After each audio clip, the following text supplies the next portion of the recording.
नमस्कार विद्यार्थी मित्रांनो, आता आपण पाहणार आहोत जे काही स्टार्ट केलेलं आहे early experiment in the photosynthesis. Okay, या पोर्शन मध्ये आपण मागच्या लेक्चर्स मध्ये काही एक्सपेरिमेंटेशन्स पाहिलेले आहेत. बरोबर, आता आपण एका एक्सपेरिमेंट्सनं समोर चाललेलो आहेत बघा. बरोबर, आपला 5 नंबरचा एक्सपेरिमेंट्स पाहायचा आता आपल्याला. Experiment number 5. Okay, now the experiment number 5 this study was performed by the scientist Julius von Sachs in 1851.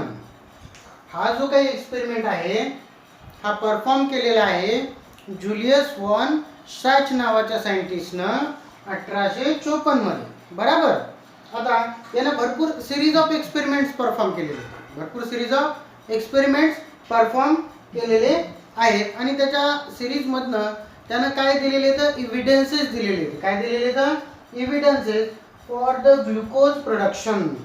बरोबर, या सायंटिस्टनं काय सांगितलं की जे ग्रीन प्लांट्स आहेत, बरोबर, हे ग्रीन प्लांट्स काय करतात, ग्लुकोज तयार करतात. हे आता मागच्याही एक्सपेरिमेंटवरून आपल्याला कळालेलं आहे की green plants have the capacity or they can photosynthesize. बरोबर, but these scientists have provided a proof of that glucose synthesis or the photosynthesis. Okay, he stated that when plant grows,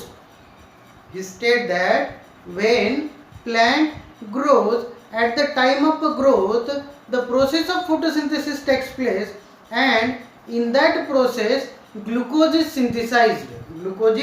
synthesized.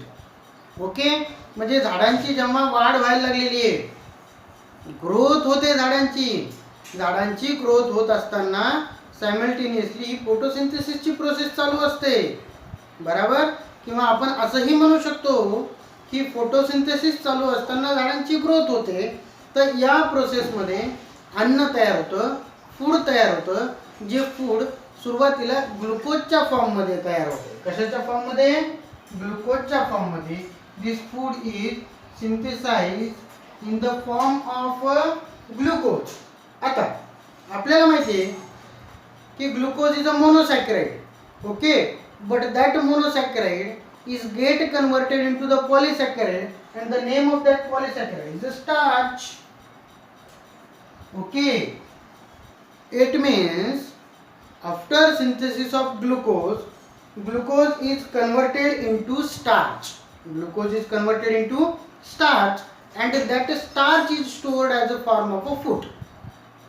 Starch is stored in the form of a food. म्हणजे थोडक्यात काय की या सायंटिस्टनं हे evidences दिलेले आहेत की जेव्हा ग्रीन प्लांटमध्ये फोटोसिंथेसिस होतं तेव्हा ग्लुकोज तयार होतं, आणि ग्लुकोजचं रूपांतर नंतर पॉलिसॅकराइड त्याचा स्टार्चमध्ये होतं, आणि मग ते जे तयार झालेलं स्टार्चचं फूड आहे ते फूड स्टार्चच्या फॉर्ममध्ये प्लांट्समध्ये स्टोअर राहतं. बरोबर, हे मेन कोर पॉईंट या सायंटिस्टचा आहे. त्यानं दुसरी गोष्ट अशी सांगितली की जे काही प्लांट्स आहेत त्या प्लांट्सच्या सेलमध्ये ग्रीन कलरचा पिगमेंट आहे. तो ग्रीन कलरचा पिगमेंट फोटोसिंथेसिससाठी इम्पॉर्टंट आहे. बरोबर, आणि त्या ग्रीन कलरच्या पिगमेंटला नंतर काय नाव देण्यात आलं? क्लोरोफिल. त्यानं दुसरी गोष्ट सांगितली की हा जो क्लोरोफिल आहे, हा क्लोरोफिल एका प्लांट बॉडी, जे काही प्लांट सेलमध्ये छोटीशी बॉडी आहे त्याच्यामध्ये स्टोअर असतो, आणि त्याला पुढे नाव देण्यात आलं क्लोरोप्लास्ट. त्याला काय नाव देण्यात आलं? Chloroplast.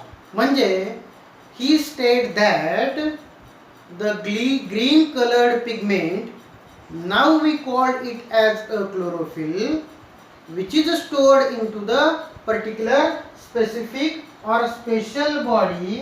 That body is called as a chloroplast.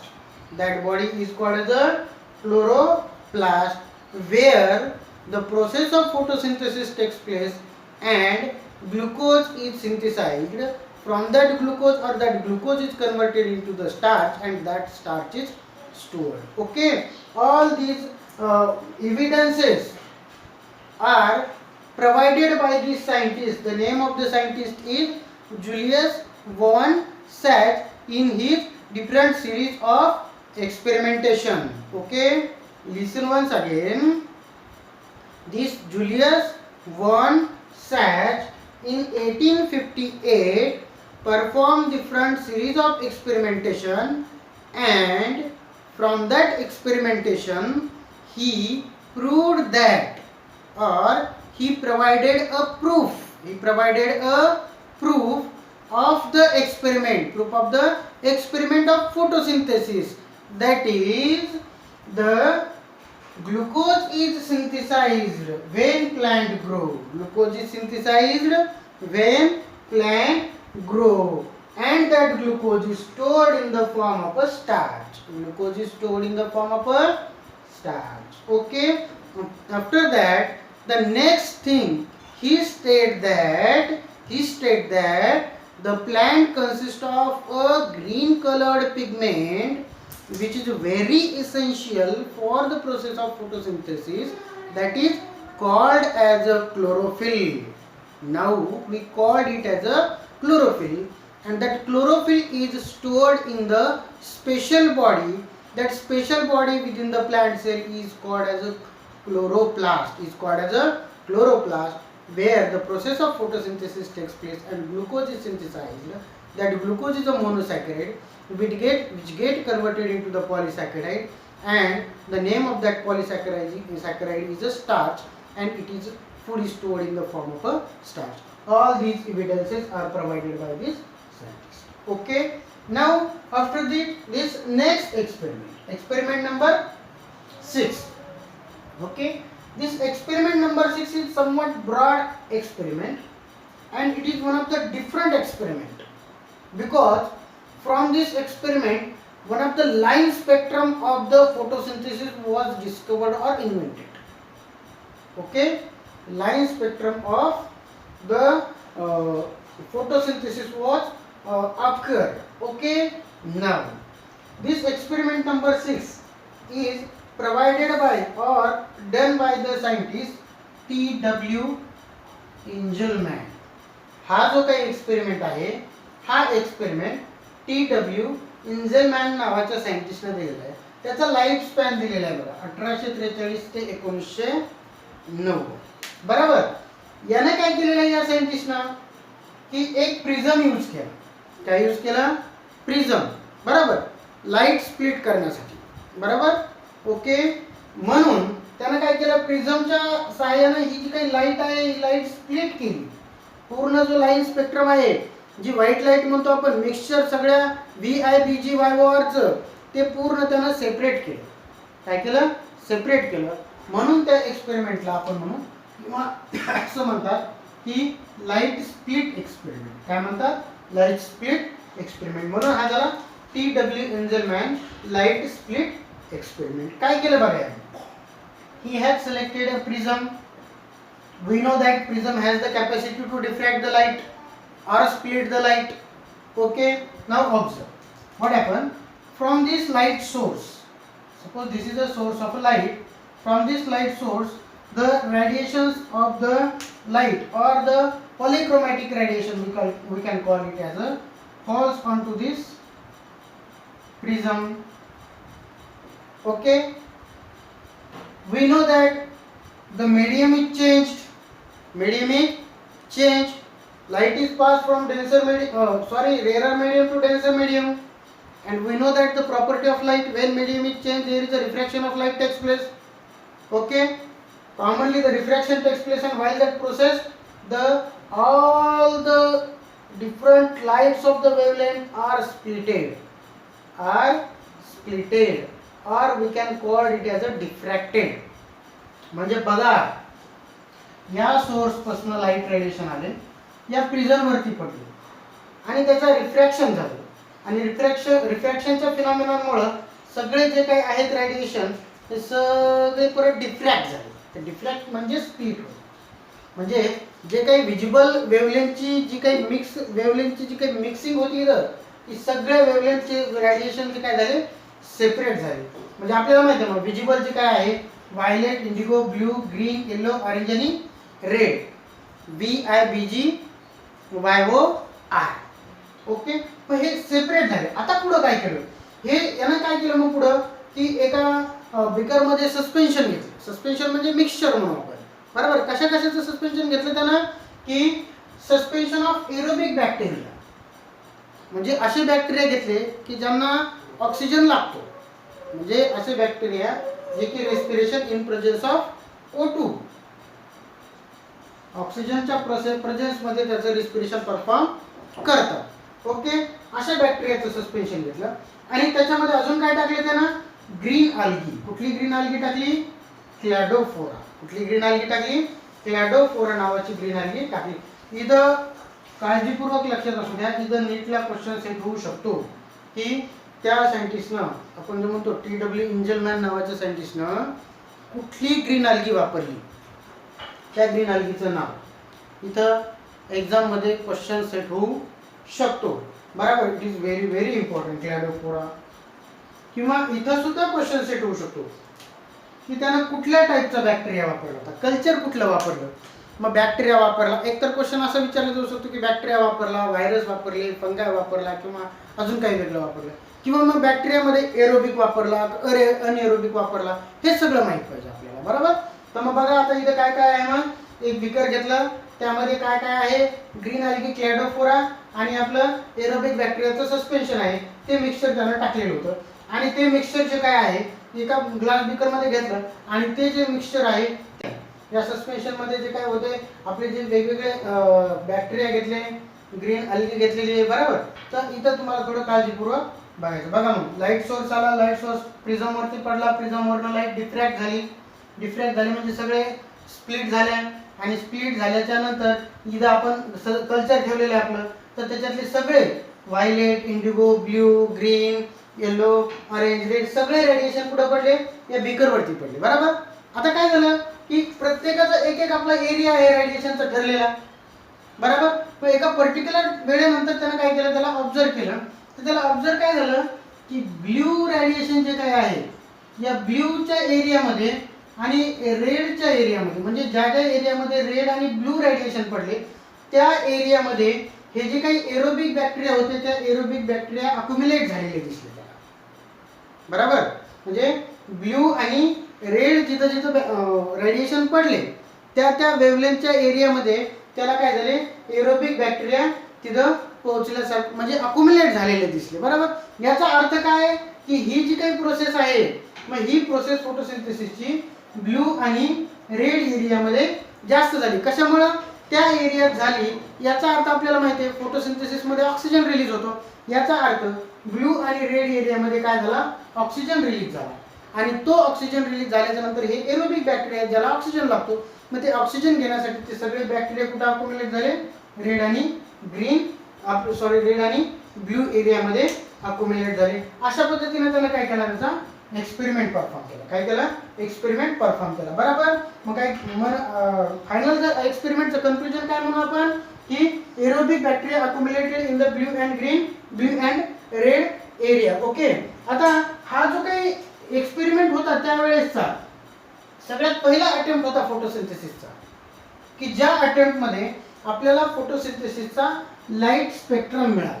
काय मिळाला, फोटोसिंथेसिसचा लाईट स्पेक्ट्रम मिळाला. आणि हा जो लाईट स्पेक्ट्रम आहे नंतर क्लोरोफिल ए आणि क्लोरोफिल बी सोबत मॅच करण्यात आला, तर तो जशाला तसा सेम टू सेम असाच आला. कशामुळे, कारण आपल्याला माहिती आहे की क्लोरोफिल ए आणि क्लोरोफिल बी हे दोघंही ब्ल्यू आणि रेड एरियामध्ये काय करतात, ॲब्झॉर्ब करतात. बघा परत एकदा एक्सपेरिमेंट काय केलं, TW Engelmann light split experiment.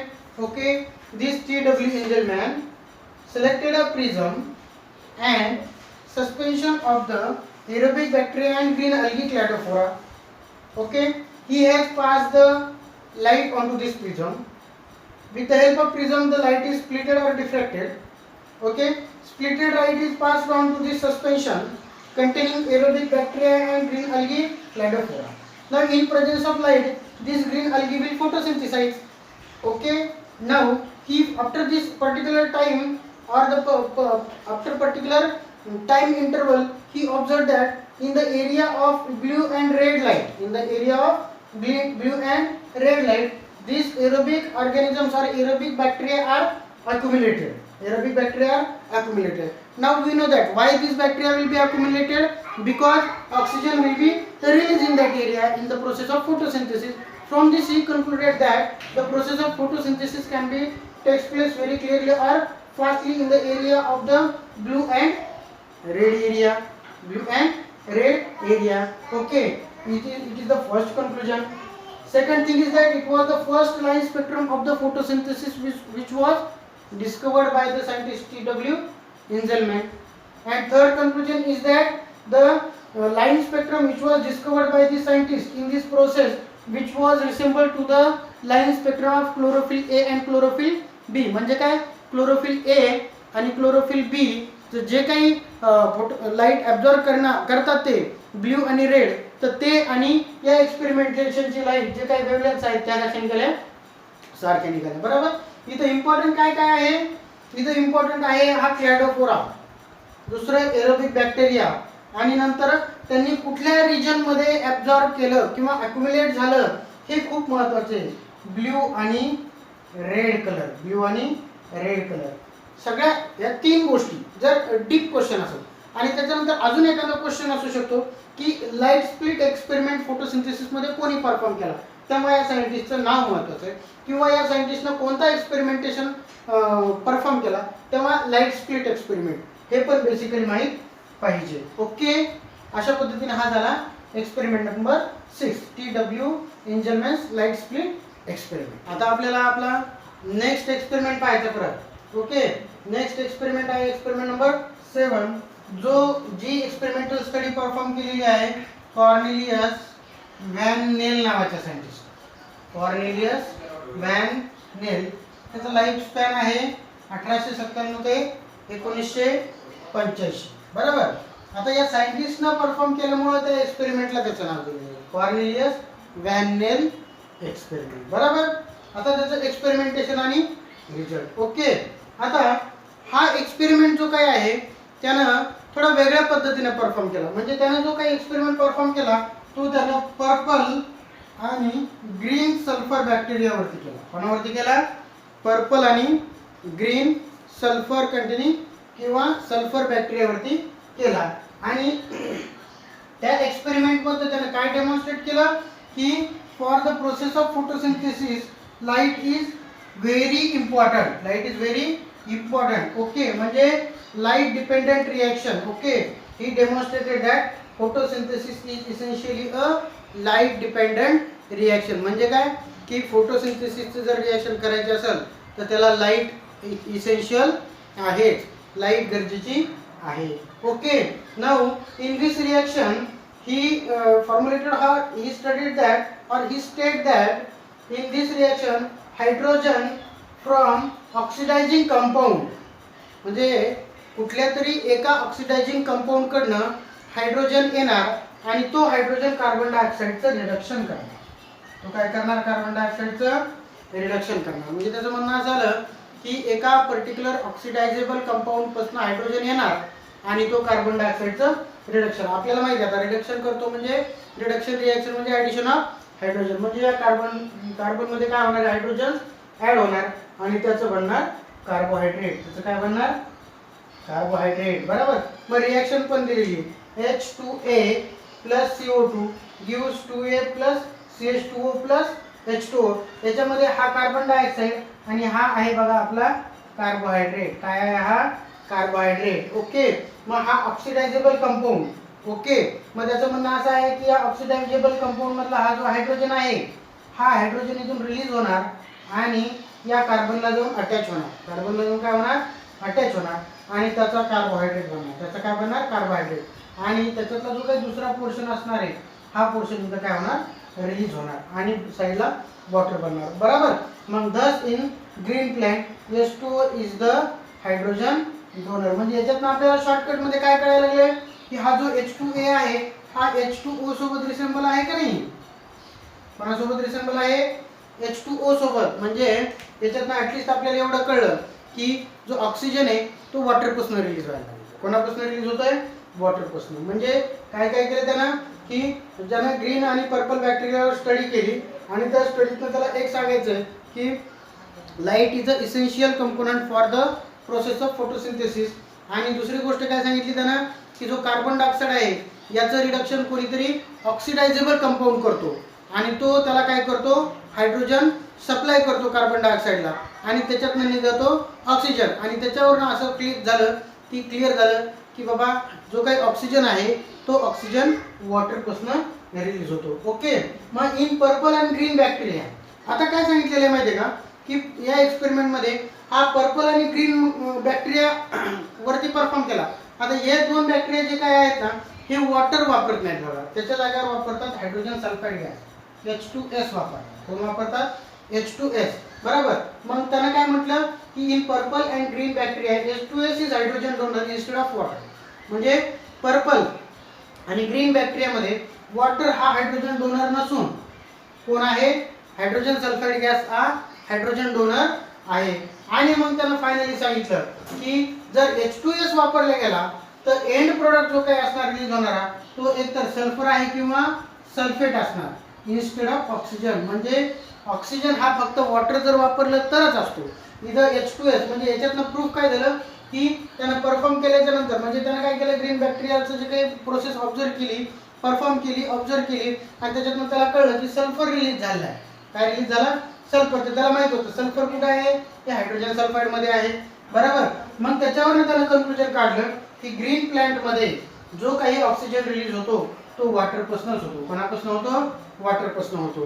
कशावरून कन्क्लुजन काढलं त्यानं या पर्पल आणि ग्रीन कलरच्या एक्सपेरिमेंट बॅक्टेरियाला वापरून जे काही एक्सपेरिमेंट परफॉर्म केला त्याच्यावरून. ओके.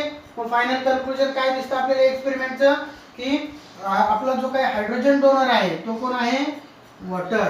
म्हणजे कार्बन डायऑक्साईडला जो हायड्रोजन सप्लाय करणारा वॉटर. दुसरा आपला ऑक्सिजन, हा ऑक्सिजन सुद्धा कोणाकडनं येतो, वॉटर कडनं येतो. हा कार्बन डायऑक्साईड कडनं येत नाही. बघा इथं नीटला क्वेश्चन सेट होऊ शकतो, नीटला क्वेश्चन इथं सेट होऊ शकतो की जो काही फोटोसिंथेसिस मध्ये ऑक्सिजन रिलीज व्हायला लागलेला आहे हा ऑक्सिजन कोणापासून रिलीज होतो, कार्बन डायऑक्साईड पासून होतो का वॉटर पासून होतो का अजून कुठला आहे. तर इथं व्हेरी इम्पॉर्टंट आहे हा कन्क्लुजन की carbon dioxide comes from the water and later it was proved by the radio isotopic technique. म्हणजे हा ऑक्सिजन वॉटर पासूनच रिलीज होतो. हे कशावरून कळलं, नंतर रेडिओ आयसोटोपिक टेक्निक्स इन्व्हेंट झाल्या. म्हणजे काय, वेगवेगळे रेडिओ ऍक्टिव्ह आयसोटोप्स वापरून त्या टेक्निक्स वापरून काय झालं, हे प्रूव्ह झालं. ओके. अशा पद्धतीने मग अशा पद्धतीने जर आपण आता खाली अगोदर बघा इम्पिरिकल फॉर्म्युला. मग जर समजा आता आपल्याला लमसम तर आयडिया आलेली आहे की फोटोसिंथेसिस म्हणजे काय. तर फोटोसिंथेसिस मध्ये काय होतं आपलं, carbon dioxide plus water in presence of light and chlorophyll gives carbohydrate and oxygen is release. म्हणजे इथं काय केलं, मग हा आपल्याला इम्पिरिकल फॉर्म्युलाच्या फॉर्म मध्ये रिएक्शन लिहिलेली आहे. इम्पिरिकल फॉर्म्युला म्हणजे काय, ज्याच्यात फक्त काय एलिमेंट्सचा आपण रेशिओ देतो की ॲटलिस्ट त्याच्यातनं कळतं आपल्याला कुठले कुठले एलिमेंट कुठल्या रेशिओ मध्ये आहे. तर हा वाला जो काही आहे हा वाला आपला कार्बोहायड्रेट आहे समजा. बरोबर. आणि मग सगळी स्टडी आल्यानंतर फायनल रिएक्शन आपण ओव्हरऑल फोटोसिंथेसिसची फॉर्म्युलेट केली ती अशी आहे की 6CO2 + 12H2O म्हणजे 6 carbon dioxide 12 water molecule in presence of light and chlorophyll form carbohydrate that is glucose, water and oxygen is released. Oxygen gas is released. बघा मग एका ग्लुकोज मॉलिक्यूल साठी आपल्याला इथे 6 कार्बन डायऑक्साईडचे मॉलिक्यूल लागतात, 12 वॉटरचे मॉलिक्यूल लागतात. तेव्हा एक ग्लुकोजचा मॉलिक्यूल बनतो, 6 वॉटरचे मॉलिक्यूल आणि 6 ऑक्सिजनचे मॉलिक्यूल. नीट एक्झाम मध्ये अशा टाइपचा क्वेश्चन विचारला जाऊ शकतो तुम्हाला. इथं particular number of carbon dioxide molecule देतील आणि नंबर ऑफ वॉटर मॉलिक्यूल देतील आणि विचारतील की ग्लुकोज किती येतील असा प्रश्न, किंवा विचारतील ऑक्सिजनचे किती मॉलिक्यूल रिलीज होतील, किंवा असे देतील की एवढे ग्लुकोज मॉलिक्यूल बनले, एवढे तुमच्याकडनं ऑक्सिजनचे मॉलिक्यूल बनले आणि तुम्ही वॉटरचे मॉलिक्यूल एवढे घेतले होते तर कार्बन डायऑक्साईडचे मॉलिक्यूल कॅल्क्युलेट करा. म्हणजे कोणतेही 2-3 देतील आणि एखाद 2 काढायला सांगतील. तर असा टाईपचा क्वेश्चन येऊ शकतो. ओके. बघा परत एकदा की कॉर्लेनियस व्हॅनेल एक्सपेरिमेंट याचा एक्सपेरिमेंटचा मेन उद्देश काय. हा एक्सपेरिमेंट असा आहे की या एक्सपेरिमेंटवर नीट साठी क्वेश्चन सेट होऊ शकतो. बरोबर. या एक्सपेरिमेंटचा उद्देश काय आहे की फायनली त्यानं तो एक्सपेरिमेंट ग्रीन आणि पर्पल बॅक्टेरियावरती परफॉर्म केलेलं आहे. आता हे बॅक्टेरिया काय करतात, वॉटरच्या ऐवजी H2S वापरतात, हायड्रोजन सल्फाईड वापरतात. बरोबर. त्यामुळे काय होणार आहे की जो बाय प्रोडक्ट असणार आहे तो ऑक्सिजन नसून काय असणार आहे, सल्फर किंवा सल्फेट असणार आहे. बरोबर. या गोष्टीवरून त्याला कन्क्लुजन आलं की जो काही हायड्रोजन सप्लाय करणारा आहे कार्बन डायऑक्साईडला तो वॉटरच आहे आणि जो ऑक्सिजन रिलीज होतो तो सुद्धा कोणाकडनं रिलीज होतो, कशापासून, वॉटरपासूनच रिलीज होतो. हा खूप खूप व्हेरी इम्पॉर्टंट पॉईंट आहे की त्याला सांगितलं. मग इथं हे कोणी सांगितलं, फायनल कन्क्लुजन कोणी दिलं, असाही टाईपचा क्वेश्चन येऊ शकतो. तर त्यामुळे तुम्हाला माहित पाहिजे की कॉर्नेलियस व्हॅन नील नावाच्या सायंटिस्टने फायनली प्रूव्ह केलं की बाबा जो काही ऑक्सिजन जो काही आहे तो कोणापासून येतो, वॉटरपासून येतो. कोणापासून येतो, वॉटरपासून येतो. आणि फायनली प्रूव्ह करण्यासाठी रेडिओ आयसोटोपिक टेक्निक्स वापरले. कुठल्या टेक्निक वापरल्या, रेडिओ आयसोटोपिक टेक्निक. म्हणजे काय, काही नाही, रेडिओ ऍक्टिव्ह आयसोटोप्स वापरले. काय वापरले, रेडिओ ऍक्टिव्ह आयसोटोप्स. इथं एक क्वेश्चन सेट होऊ शकतो. अशा पद्धतीने आता आपल्याला लमसम काय कळले, ही एक्सपेरिमेंटल प्रूफ. आता आपण नियर अबाउट 7 म्हणजे टोटल एक्सपेरिमेंट्स पाहिले. बरोबर. तर प्रत्येक एक्सपेरिमेंट मध्ये आपल्याला काही ना काहीतरी कळलं. काही एक्सपेरिमेंट मध्ये काय कळलं की light is essential for photosynthesis. काही एक्सपेरिमेंट मध्ये कळलं वॉटर इज इसेन्शियल. काही एक्सपेरिमेंट मध्ये कार्बन डायऑक्साईड इज इसेन्शियल. बरोबर. अशा पद्धतीने आपण एक काही एक्सपेरिमेंट मध्ये कळलं की ग्रीन पोर्शन जो काय क्लोरोफिल किंवा क्लोरोप्लास्ट, या सगळ्या गोष्टी आपण फायनली इथं कन्क्लुजन कशी आलो. आणि इथं असं आपल्याला असं फायनली फॉर्म्युलेशन करताना मग फोटोसिंथेसिसची रिएक्शन फॉर्म्युलेट अशी करता येते की photosynthesis is takes place in green plant. Green plant मध्ये क्लोरोप्लास्ट, क्लोरोप्लास्ट मध्ये क्लोरोफिल. बरोबर. म्हणजे हे एक पोर्शन इम्पॉर्टंट आला. दुसरं, light is very essential. Sunlight is very essential for this process. तिसरं काय इम्पॉर्टंट आहे, कार्बन डायऑक्साईड. आणि चौथा फॅक्टर आहे वॉटर. म्हणजे काय म्हणू आपण की कार्बन डायऑक्साईड जो काही आहे याचं रिडक्शन होतं, म्हणजे ॲडिशन ऑफ हायड्रोजन. कशा थ्रू, वॉटर थ्रू. वॉटर मधले हायड्रोजन रिलीज होतात आणि कार्बन डायऑक्साईडला अटॅच होतात. बरोबर. आणि त्याचं रिडक्शन करून in presence of sunlight and chlorophyll त्याचं कार्बोहायड्रेट बनतं आणि वॉटर. आणि जो वॉटर मधला ऑक्सिजन होता तो एन्व्हायरमेंट मध्ये काय होतो, रिलीज होतो. मग अशा पद्धतीनं 6CO2 plus 12H2O in presence of sunlight and chlorophyll gives carbohydrate, water and oxygen is released in the environment. आता या सगळ्या एक्सपेरिमेंट मध्ये बघा, तुम्हाला कमीत कमी प्रत्येक एक्सपेरिमेंटचं नाव माहीत पाहिजे. दुसरी गोष्ट, त्या एक्सपेरिमेंटचं कन्क्लुजन माहीत पाहिजे की बाबा, कारण कशासाठी, तीनच गोष्टी इम्पॉर्टंट आहेत. एक तर नाव, तो एक्सपेरिमेंट कसा केला, आणि तिसरं कन्क्लुजन काय आहे. बरोबर. कारण कन्क्लुजन इज व्हेरी इम्पॉर्टंट, किंवा त्याला आपण रिझल्ट म्हणू, रिझल्ट अँड कन्क्लुजन, की बाबा ॲट द एंड एक्सपेरिमेंटला काय सांगायचं, हे खूप महत्त्वाचं आहे. या 7 एक्सपेरिमेंटवरती ॲटलिस्ट एक तरी क्वेश्चन सेट होतो बघा. बरोबर. आणि व्हायलाच पाहिजे. ओके. तर अशा पद्धतीनं प्रत्येक एक्सपेरिमेंटचं नाव, कोणी परफॉर्म केला, त्याच्यावरूनच त्याचं मोस्ट ऑफ द एक्सपेरिमेंटचं नाव आहे, आणि कशासाठी परफॉर्म केला, त्याला काय सांगायचं होतं, याच्यात त्याचं कन्क्लुजन आहे. बरोबर. आणि काही काही वेगळे पण आहे, जसं की समजा आपण म्हणतो की मागच्या काही एक्सपेरिमेंटमध्ये आपण पाहिलं प्रिझम वापरला, लाईटचं डिफ्रॅक्शन केलं, किंवा काही काही ठिकाणी आपण म्हणतो ना, काही ठिकाणी प्रायस्लीच्या एक्सपेरिमेंटमध्ये आपण माऊस हे केले, त्याला गुदमरल्यासारखं झालेलं होतं बघा. ओके. प्रत्येक एक्सपेरिमेंटचं वेगवेगळं, जसं व्हॅरिजेटेड लिफ म्हणजे काय, किंवा ऑक्सिजन कोणी इन्व्हेंट केला, अशा बारीक सारीक गोष्टी सुद्धा माहीत पाहिजे. ओके. बार बार रिवाइज करा, नाही कळलं रिप्लाय करा. ओके. थँक्यू. स्क्रीनशॉट काढून घ्या.